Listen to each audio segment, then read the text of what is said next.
परम पूज्य गुरुदेव के साहित्य प्रेरणाप्रद दृष्टांत में अभी समय बहुत है कहें या अभी बहुत जल्दी है, दोनों में कोई बहुत ज़्यादा अंतर नहीं है, लेकिन धीरे धीरे वो समय आ जाता है जो कि अंत समय होता है।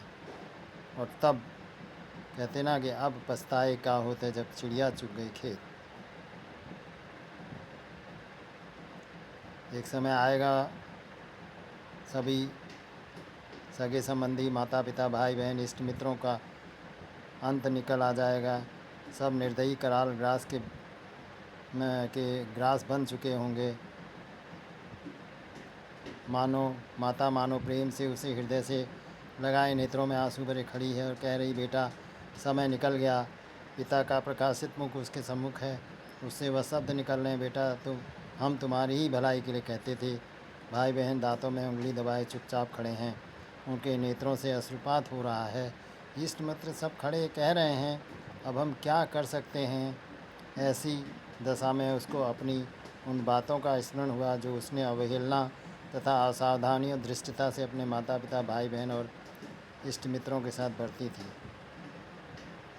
तो कुल मिला के देखा जाए तो समय को निकलने नहीं देना चाहिए, क्योंकि जो समय निकल गया वो दोबारा लौट के नहीं आना है। ये इसमें यही सब दिया हुआ है। देखिए, हम कम से कम अपनी ज़िंदगी के उन स्वर्णिम अवसरों को, अब इन अंतिम क्षणों में वह क्या करे। इतना गंवा चुकने के बाद भी उसके पास क्या शेष रहा। गत वैभव की अंतर्वेदना दांत निकालकर चारों ओर काटने को दौड़ रही थी और उम्र ने उसे आज वृद्ध कर दिया था और वो फूट फूट कर रोने लगा।